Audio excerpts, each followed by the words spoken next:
ದ್ವಾರಕೀಶ್ ಅವರು ನಮ್ಮ ಕನ್ನಡ ಚಿತ್ರರಂಗಕ್ಕೆ ತುಂಬ ಯಶಸ್ವಿಯ ಒಬ್ಬ ನಟ, ನಿರ್ಮಾಪಕ, ನಿರ್ದೇಶಕ. ನಾನು ಅಂಬರೀಷ್ ಅವ್ರ ಜೊತೇಲಿ ಅವರ ಒಡನಾಟ ಅಥವಾ ಅವರು ಜೈ ಕರ್ನಾಟಕ ಅನ್ನೋ ಒಂದು ಪಿಕ್ಚರಲ್ಲಿ ಅಂಬರೀಷ್ ಅವರು ಆ್ಯಕ್ಟ್ ಮಾಡಿದ್ರು. ಅದನ್ನು ನಿರ್ದೇಶನ ಮಾಡಿದ್ದು ದ್ವಾರಕೀಶ್ ಅವರು.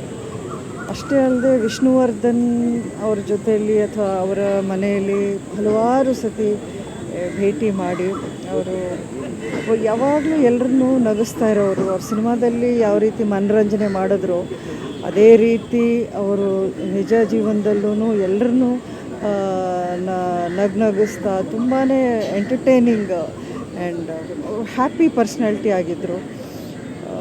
ನಿಜಕ್ಕೂ ಇದು ಕನ್ನಡ ಚಿತ್ರರಂಗಕ್ಕೆ ತುಂಬಲಾರದ ನಷ್ಟ ಅಂತಲೇ ಹೇಳಬೇಕು.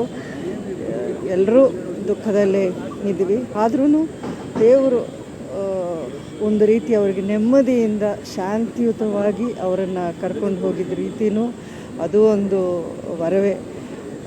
ಅವರ ಆತ್ಮಕ್ಕೆ ಶಾಂತಿ ಸಿಗಲಿ, ಅವರ ಕುಟುಂಬದವರಿಗೆ ಈ ನೋವನ್ನು ಭರಿಸೋ ಒಂದು ಶಕ್ತಿಯನ್ನು ಕೊಡಲಿ ಅಂತ ಪ್ರಾರ್ಥಿಸ್ತೀನಿ.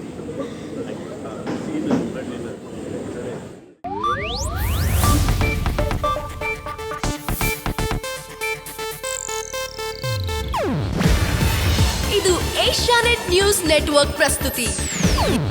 ನೀವು ನೋಡ್ತಿದ್ದೀರಾ ಏಷ್ಯಾನೆಟ್ ಸುವರ್ಣ ನ್ಯೂಸ್.